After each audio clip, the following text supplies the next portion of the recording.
15 ವರ್ಷಗಳಿಂದ ನೀವು ಟ್ರೈನಿಂಗ್ ಕೊಡ್ತಾ ಇದ್ರೆ ಅದ್ರ ಜೊತೆಗೆ 7 ಇಯರ್ಸ್ ಇಂದನೂ ಸಹ ನೀವು ಒಂದು ಫಿಟ್ನೆಸ್ ಫೀಲ್ಡ್ ಅಲ್ಲಿ ಒಂದು ಬಾಡಿ ಬಿಲ್ಡಿಂಗ್ ಕಾಂಪಿಟೇಷನ್ ಅಲ್ಲಿ ಪಾರ್ಟಿಸಿಪೇಟ್ ಮಾಡ್ತೀರಾ. ಏನಕ್ಕೆ ಬರಬೇಕು ಅಂತ ಅನ್ನಿಸ್ತು ಈ ಒಂದು ಬಾಡಿ ಬಿಲ್ಡಿಂಗ್ ಕಾಂಪಿಟೇಷನ್ಗೆ ಅಂಡ್ ನಿಮ್ಮ ಗುರುಗಳು ಯಾರು ಅಂತ? ಅಂದ್ರೆ ನಾನು ಈ ಫೀಲ್ಡ್ಗೆ ಬರಬೇಕು ಅಂತ ಬಂದಿಲ್ಲ. ಹ್ಮ್. ಅನ್ಎಕ್ಸ್ಪೆಕ್ಟೆಡ್ ಆಗಿ ಫ್ಲೋಕಲ್ ಟ್ರೈನರ್ ಆದ ನಾನು. ಹ್ಮ್. ಯಾವತ್ತೂ ಅನ್ಕೊಂಡಿಲ್ಲ ನಾನು ಟ್ರೈನರ್ ಆಗಬೇಕು ಅಂತ. ಸುಮ್ಮನೆ ನಾನು ಫಿಟ್ನೆಸ್ ಸ್ಟಾರ್ಟ್ ಮಾಡಿದ್ದು 2010 ಹ್ಮ್. Second P U. ಅಂದ್ರೆ ಫಸ್ಟ್ ಪಿ ಯು ನಾನು ಫೇಲ್. ಹ್ಮ್. ಫಸ್ಟ್ ಪಿ ಯು ಫೇಲ್ ಆದೆ. ಸೊ ಆ ಟೈಮಲ್ಲಿ ಸಾರಥಿ ಮೂವಿ ಪೋಸ್ಟರ್ ರಿಲೀಸ್ ಆಯ್ತು. ಹ್ಮ್. ಸಮ್ಮವಾಮಿ ಯುಗೆ ಯುಗೆ ಅಂತ ಒಂದು ಡಿ ಬಾಸ್ದು ಟ್ಯಾಟೂ ಹೌದು. ರಿವೀಲ್ ಮಾಡಿದ್ರು. ಹ್ಮ್. ನನಗೆ ಅವಾಗಿಂದನೂ ಡಿ ಬಾಸ್ ಫ್ಯಾನ್. ಸೊ ಅದರಿಂದ ಆ ಟ್ಯಾಟೂ ನನಗೆ ಸಖತ್ ಇಷ್ಟ ಆಯ್ತು. ಹ್ಮ್. ಅವ್ರ ಫಿಸಿಕ್ಗೆ ಇಷ್ಟಪಟ್ಟಿದ್ದು ನಾನು. ಸೊ ಆ ಥರ ಟ್ಯಾಟೂ ಹಾಕ್ಸ್ಬೇಕು, ಆ ಥರ ಫಿಸಿಕ್ ಮಾಡಬೇಕು ಅಂತ ನಾನು ಜಿಮ್ ಸ್ಟಾರ್ಟ್ ಮಾಡಿದ್ದೆ ಅದಕ್ಕೆ. ಹ್ಮ್. ಹ್ಮ್. ನಾನು ಸುಮ್ಮನೆ ದಪ್ಪ ಅಲ್ಲ, ಹ್ಮ್. ದಪ್ಪ ಆಗಿ ಆ ಥರ ಟ್ಯಾಟೂ ಹಾಕ್ಸ್ಬೇಕು ಅಂತಾನೆ ಹ್ಮ್. ಜಾಯ್ನ್ ಆದೆ. ಬಟ್ ಅವಾಗ ಟ್ಯಾಟೂ ಅನ್ನೋದು ಅಷ್ಟೊಂದು ಕ್ರೇಜ್ ಇರಲಿಲ್ಲ. ಹ್ಮ್. ಅವಾಗ ಹಚ್ಚೆ ಹಾಕ್ಸಿದ್ದೆ. ಬಟ್ ಕೈ ದಪ್ಪ ಆಗ್ತಾ ಅದು ಬೇರೆ ಆಗಿ ಇವಾಗ ಟ್ಯಾಟೂ ಆಗಿದೆ. ಹ್ಮ್. ಅಲ್ಲಿಂದ ಸ್ಟಾರ್ಟ್ ಆಯ್ತು. ಸುಮ್ಮನೆ ದಪ್ಪ ಆಗೋಣ ಅಂತ ಜಿಮ್ಗೆ ಜಾಯ್ನ್ ಆದೆ. ನೋಡಿದ್ರೆ ನನ್ನ ಹಣೆ ಬರ ಅದರಲ್ಲೇ ಬರ್ತಿತ್ತು ಅನ್ಸುತ್ತೆ. ಅಲ್ಲೇ ಟ್ರೈನರ್ ಆದೆ. ಫಸ್ಟ್ ನನ್ನ ಬಾಡಿನ ಟ್ರೈನ್ ಮಾಡಿದ್ದು ನಂದ ಅಂತ. ಅವ್ರು ಇವಾಗ ಈ ಇಂಡಸ್ಟ್ರಿ ಇಲ್ಲ. ಫಸ್ಟ್ ನನ್ನ ಬಾಡಿ ಟ್ರೈನ್ ಮಾಡಿದ್ದು ಅವರೇ, ನಂದ ಅಂತ. ಸ್ವಂತ ತಮ್ಮನ ತರ ಟ್ರೀಟ್ ಮಾಡಿ ಅವ್ರು ನೋಡ್ಕೊಂಡು, ಅದಾದ್ಮೇಲೆ ಟ್ರೈನರ್ ಆಗಿ ನನಗೆ ಇಂಡಿಪೆಂಡೆಂಟ್ ಆಗಿ ನನಗೆ ಕೆಲಸ ಕೊಟ್ಟಿದ್ದಂತ ಚರಣ್ ಅಂತ. ಅವರು ನನ್ನ ಸ್ವಂತ ತಮ್ಮನ ತರನೇ ನೋಡ್ಕೊಂಡ್ರು. ಕಂಪ್ಲೀಟ್ ಇಂಡಿಪೆಂಡೆಂಟ್ ಆಗಿ ನನಗೆ ಜಿಮ್ಗೆ ಬಿಟ್ರು. ಮೇಂಟೈನ್ ಮಾಡ್ಕೊಂಡು ಹೋಗು. ಯಾಕೆಂದ್ರೆ ನನ್ನ ಕೆಲಸ ಹಂಗಿತ್ತು, ಅಷ್ಟು ಇನ್ವಾಲ್ವ್ಮೆಂಟ್ ಇತ್ತು.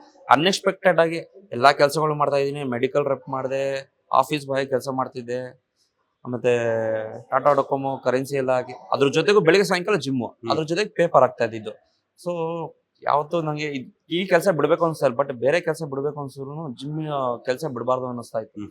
ಸೊ ಅಲ್ಲಿಂದ ಇಂಡಿಪೆಂಡೆಂಟ್ ಆಗಿ ಪರ್ಸನಲ್ ಟ್ರೈನರ್ ಆಗಿ ಬಂದೆ. ಅಲ್ಲಿ ನನಗೆ ಒಬ್ರು ಶ್ಯಾಮ್ ಅಂತ ಒಬ್ರು ಇವತ್ತು ನಂಗೆ ಕಾಂಟ್ಯಾಕ್ಟ್ ಆಗಿದ್ದಾರೆ. ಇವತ್ತು ನಂಗೆ ಫೋನ್ ಮಾಡಿದ್ರೆ ಆಕ್ಚುಲಿ ಒಂದ್ ಲೆವೆಲ್ಗೆ ನಾಲೆಡ್ಜ್ ಬರಕ್ ಅವರೇ ಕಾರಣ ನನಗೆ. ನನ್ನನ್ನು ಟ್ರೈನ್ ಮಾಡಿ ಅಂದ್ರೆ ನಾಲೆಡ್ಜ್ ಶೇರ್ ಮಾಡೋದ್ರಲ್ಲಿ ಇವತ್ತಿನ ಯಾರು ಶೇರ್ ಮಾಡಲ್ಲ. ಕ್ಲಾಸ್ ತಗೋ ಪೇ ಮಾಡು ಅಂತಾರೆ. ಬಟ್ ಅವರು ನನಗೆ ಒಂದು ಬೇಸಿಕ್ ಟ್ರೈನರ್ ಆಗಿದ್ದವನ್ನ ನಾನು ಒಂದು ಸರ್ಟಿಫಿಕೇಶನ್ ಮಾಡ್ಕೊಂಡಿದ್ದೆ ಅಷ್ಟರಲ್ಲಿ. ಆ ಟೈಮಲ್ಲಿ ಅವ್ರು ಇನ್ನೂ ಇಂಡಿಪೆಂಡೆಂಟ್ ಆಗಿ ನಂಗೆ ಹೇಳ್ಕೊಟ್ಟು, ನಾನು ಸ್ವಂತ ತಮ್ಮ 3 ಜನನೂ ನನಗೆ ತಮ್ಮನ ಥರನೇ ನಂಗೆ ಟ್ರೀಟ್ ಮಾಡೋರು. ನನಗೆ ಫಸ್ಟ್ ನನ್ನ ಬಾಡಿನ ಟ್ರೈನ್ ಮಾಡಿದವರು, ಮತ್ತೆ ನನಗೆ ಇಂಡಿಪೆಂಡೆಂಟ್ ಆಗಿ ಕೆಲಸ ಕೊಟ್ಟಿದ್ದು ಚರಣ್, ಮತ್ತೆ ಇವಾಗ ಶ್ರಾವಣ. ಅವ್ರು 3 ಜನನು ನನಗೆ ಸ್ವಲ್ಪ ನಾಲೆಡ್ಜ್ ಶೇರ್ ಮಾಡೋಕ್ಕೆ ನಂಗೆ ಅವರಿಂದ ಹೆಲ್ಪ್ ಆಯಿತು. ಅದಾದ್ಮೇಲೆ ನಂಗೆ ಅವಾಗೂ ಗೊತ್ತಿಲ್ಲ ಇದೇ ಇಂಡಸ್ಟ್ರಿ ನಾನು ಸರ್ವೈವ್ ಆಗಬೇಕು ಅಂತ. ಯಾವಾಗ 2016 ಅದಕ್ಕೂ ಮುಂಚೆ ನಾನು ಈ ಇಂಡಸ್ಟ್ರಿನೇ ಬೇಡ ಅಂತ ಸಿನಿಮಾಗೂ ಹೋದೆ. ಸೆಟ್ ಬಾಯ್ ಕೆಲಸ ಮಾಡಿದೆ. ಯಾವ ಸಿನಿಮಾ ಮಾಡಿದ್ದು? ಅದೇ ಸೀರಿಯಲ್ ಅಲ್ಲಿ ಓಕೆ. ಕಸ್ತೂರಿ ಚಾನಲ್ ಅಲ್ಲಿ ಅಸಾಧ್ಯ ಅಳಿಯಂದಿರು ಅಂತ ಬರ್ತಾ ಇತ್ತು. ಅಸಾಧ್ಯ ಅಳಿಯಂದಿರು ಮತ್ತೆ ಬೆಳ್ಳಿ ಕಾಲುಂಗ್ರ ಅಂತ ಸೀರಿಯಲ್ ಬರ್ತಾ ಇತ್ತು. ಅದ್ರಲ್ಲಿ ಸೆಟ್ ಬಾಯ್ ಆಗಿ ಕೆಲಸ ಮಾಡಿದೆ. ನನ್ಗೆ ಆರ್ಟಿಸ್ಟ್ ಆಗ್ಬೇಕು ಅಂತ ಹೋಗಿದ್ದು ನಾನು, ಸೆಟ್ ಬಾಯ್ ಕೆಲಸ ಮಾಡ್ಬೇಕು ಅಂತಲ್ಲ. ಅಲ್ಲಿ ನಂಗೆ 3 ಆಪ್ಷನ್ ಕೊಟ್ರು. ಒಂದು ಮೇಕಪ್ ಅಸಿಸ್ಟೆಂಟ್, ಒಂದು ಅಸೋಸಿಯೇಟ್ ಡೈರೆಕ್ಟರ್, ಇನ್ನೊಂದು ಲೈಟ್ ಬಾಯ್. ಅಸೋಸಿಯೇಟ್ ಡೈರೆಕ್ಟರ್ಗೆ ಬರೀ 100 ರೂಪಾಯಿ ಕನ್ವೆ. ನನ್ಗೆ ಸಂಬಳ ಬೇಕಾಗಿತ್ತು, ಬಾಡಿಗೆ ಎಲ್ಲ ಕಟ್ಬೇಕಾಯ್ತಲ್ಲ. ಅದರಿಂದ ಮೇಕಪ್ ನಾನು ಯಾವತ್ತೂ ಅದು ಮೇಕಪ್ ಇಟ್ಕೊಂಡು ಇಲ್ಲ, ನಂಗೆ ಅದು ಗಂಧಗಳಿಗೆ ಗೊತ್ತಿಲ್ಲ. ಸೊ ಇದೆಲ್ಲ ಸ್ವಲ್ಪ ಕೆಲಸ ಮಾಡ್ಬೋದಲ್ಲ ಅಂದ್ಬಿಟ್ಟು ಅದರಿಂದ ಜಾಯ್ನ್ ಆಗಿ ಮಾಡಿದೆ. ಅದಾದ್ಮೇಲೆ ಸಿನಿಮಾ ಯಾವ್ದೋ ಒಂದು ಅವಾರ್ಡ್ ಮೂವಿಲಿ ಮಾಡಿದೆ, ಪದ್ಮ ವಸಂತಿ ಅವ್ರದ್ದು. ಅದು ಮಾಡಿದೆ. ಒಂದಿನ ಯಾರೋ ಒಬ್ರು ಡೈರೆಕ್ಟರ್ ಬಾಯ್ ಬಂದಂಗೆ ಬೈದ್ರು, ಯಾವ ಬೋಳಿ ಮಗನ್ ಕರ್ಕೊಂಡ್ ಬಂದವರು ಅಂತ. ನನ್ಗೆ ಅವತ್ತೇ ಅನ್ಸ್ಬಿಡ್ತು, ನನ್ನ ಫೀಲ್ಡಲ್ಲಿ ನಾನು ರಾಜ ಇದ್ದಂಗಿದ್ದೆ. ನಾನು ಏನೋ ಅಚೀವ್ ಮಾಡಿದ್ರು ನಾನು ಅದರಲ್ಲೇ ಮಾಡ್ತೀನಿ. ಬಟ್ ಆ ಕೆಲಸ ಬಿಟ್ಟೆ. ತಿರ್ಗಾ ನಮ್ಗೆ ಎಲ್ಲೇ ಕೆಲಸ ಬಿಟ್ರು ನಂಗೆ ಜಿಮ್ ಕೆಲಸನೇ ತಿರ್ಗಾ ವಾಪಸ್ ಬರ್ತಾ ಇದ್ದು.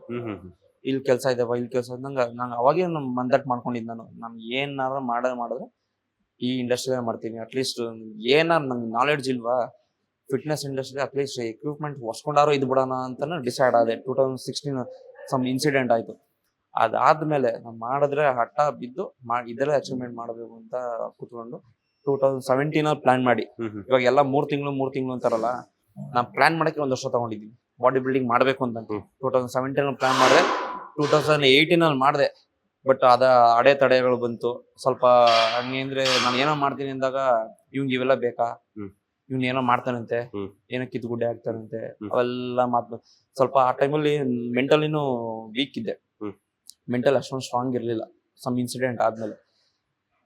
ಆ ಮೆಂಟಲಿಯಿಂದ 1 ವರ್ಷ ಟೈಮ್ ತಗೊಂಡು ಅದರಿಂದ ಆಚೆ ಬರೋಕೆ, ಮೆಂಟಲಿ ಸ್ಟ್ರಾಂಗ್ ಆಗೋಕೆ.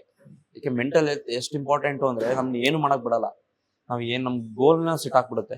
ಸೊ 1 ವರ್ಷ ಟೈಮ್ ತಗೊಂಡು ಎಗೈನ್ 2000 ಎಂಡಿಂಗ್ ಅಲ್ಲಿ ತಿರ್ಗಾ ಸ್ಟಾರ್ಟ್ ಮಾಡಿದೆ. ಏನಾಗಲಿ ಮಾಡೇ ಬಿಡುತ್ತೆ. ಅವತ್ತು ಸ್ಟಾರ್ಟ್ ಮಾಡಿದವನು ಇವತ್ತಿನವರೆಗೂ ಬಿಟ್ಟಿಲ್ಲ. ಇವತ್ತು ಇಂಟರ್ನ್ಯಾಷನಲ್ ಶೋವರೆಗೂ ನಾನು ಆಡಿದ್ದೀನಿ.